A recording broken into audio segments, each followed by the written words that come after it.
It's Friday, November 18th, 2022. Markets just closed. Looks like everything's going to be fine.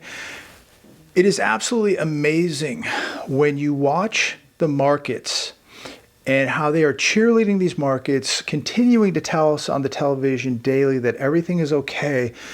But when you begin to look under this iceberg, we have nothing but big trouble ahead.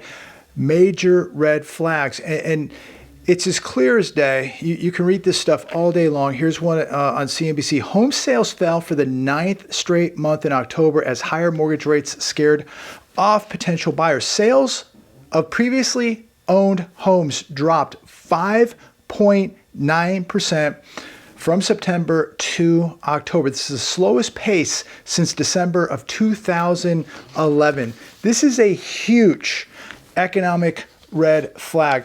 They can do whatever they want to these markets. They can manipulate them as much as they want. But this housing market is going to bring everything down. Wolfstreet.com. Sellers struggle with denial. Home sales plunge. Investors pull back.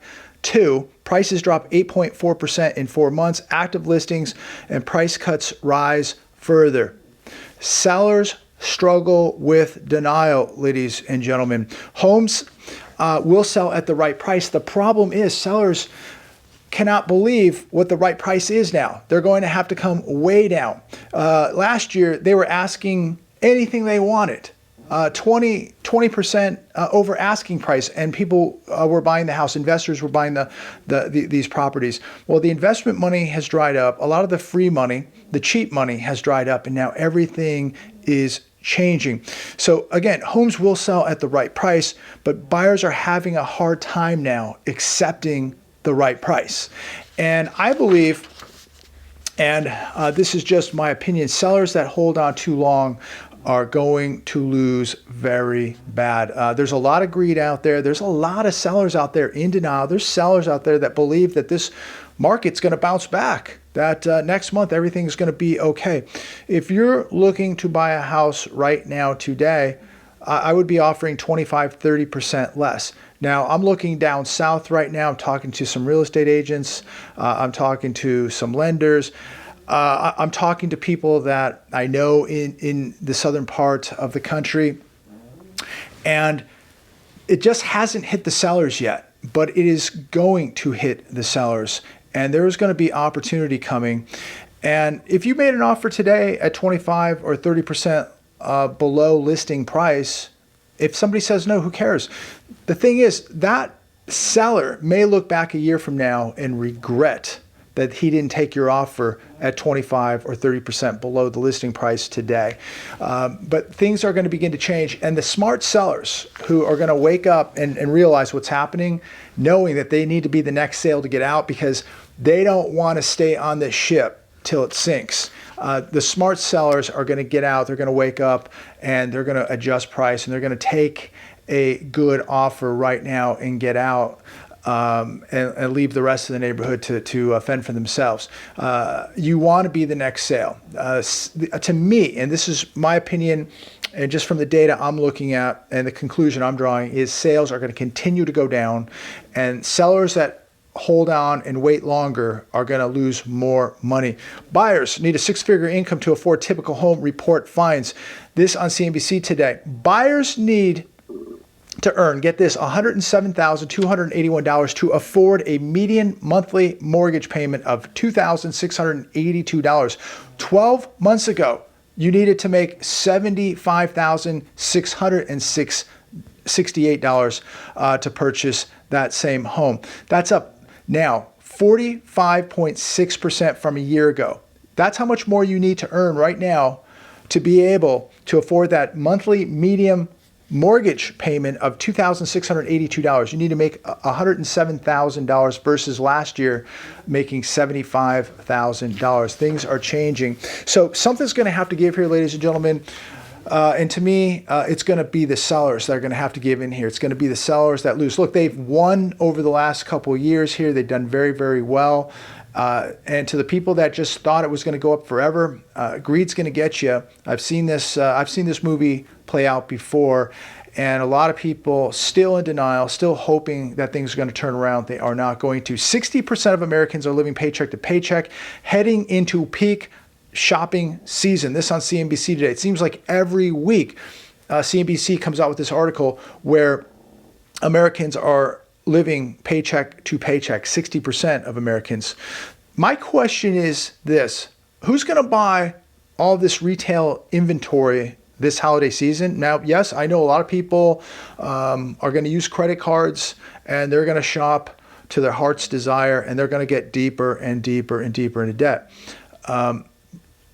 If you need to use a credit card in order to afford to go shopping this holiday season, you are making a catastrophic mistake. And I pray that you don't do that. But there are people who are going to ignore the danger.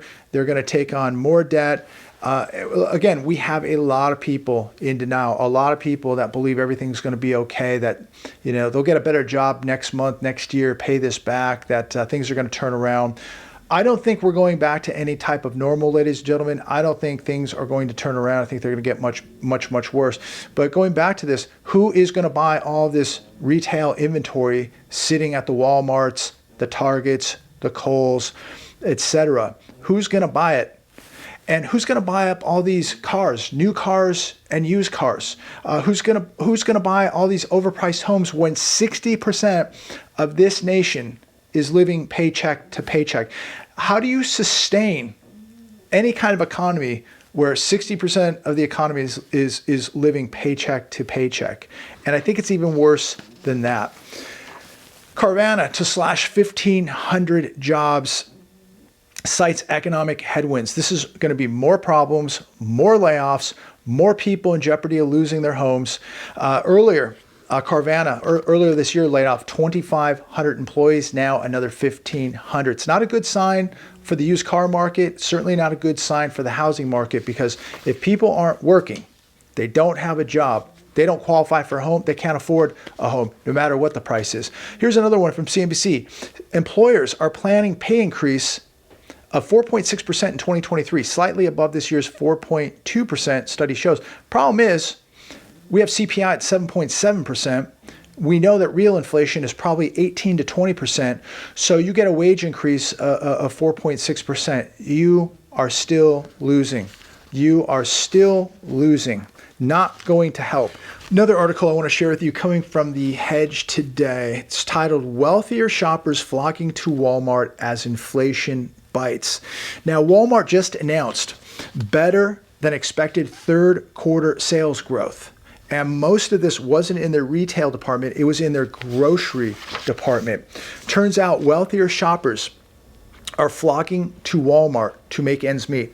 This is another bellwether to where we're at, that now even the wealthier segment of our population is getting into trouble, having a harder time paying their bills. They have much more overhead, and now they are forced to shop at Walmart. More affluent shoppers are shopping at Walmart out of necessity, not because they love the store, not that because they love the great service, that you have to go check out yourself. You have to be your own cashier because it is a cashierless store pretty much now. Typically, I don't shop there. I cannot shop there. I refuse to shop there. I do not like Walmart whatsoever. But I understand that you may live in an area where that's all you have. That's the only choice you have. I understand. But isn't it amazing when we see all these large corporations now like Amazon and Walmart, where robotics and technology are replacing human beings? You go to a Walmart, last time I went there, they had one human being cashing people out. Otherwise, it is a cashierless store. You do it yourself. So you check out yourself, you bag it yourself. If you need any kind of help at a Walmart, you are on your own. It is such a disorganized store, but more and more people are forced now to shop there out of necessity because they can't afford to shop anywhere else. And we are watching now people just refusing now to go to fancier stores, more expensive stores, and choosing to go to a Walmart because they need to save money. And also in the article it says that people are choosing more private brands versus the more popular name brands. So they're cutting out the name brands and going to some of these more private label brands. So again, it's just really a sign of the times. And a lot of people who thought they would never be shopping at a Walmart are shopping at a Walmart. In my area, we have some choices. We have some other options. In some areas, you may not have a choice of anything in between. It's either Walmart or a high-end store, nothing in between. Luckily, we have some things in between here, so it makes it a little bit easier. But interesting article to see that wealthier people now are having to give into this economy and shop at Walmart. Dwindling U.S. cattle herd implies supermarket beef prices may rise even more. Wow, could it get any more expensive? But it costs money to feed cattle hay or corn. And we're going to watch beef continue to go up in price. And beef now is becoming a real luxury. And less and less people now can afford to eat it, or they have to go to Walmart and get a much lower quality piece of beef. The hedge. Foreign central banks continue to dump U.S. treasuries at a record pace. Very interesting article. If you get a chance, check it out. It's on the hedge. So central banks are dumping U.S. treasuries at a record pace, but we know what they're buying at a record pace. Foreign central banks are buying gold at a central bank. I just ordered more. Hopefully it'll be here in a few days. I'll do an unboxing. Many people still ask me where I buy from. It's SD Bullion. I have a link down below. The most reputable place I've ever dealt with. I've been dealing with them now for over 4 years. So everything I buy, silver or gold, I buy from SD Bullion. So go to my link down below if you need any help with that. I don't care if you buy it. I don't care if you don't buy it. I know people are very triggered that I have an SD Bullion link down below, but I really don't care if you buy it or you don't. Central banks are buying plenty of it. I certainly don't need anybody to buy it to make the price of it go up or to cause me to believe any more than I believe in it already, that it is wealth insurance, wealth preservation. Look, if you have an online dealer that you like, a pawn shop, a coin shop, whatever it may be, stick with it as long as it's reliable and safe.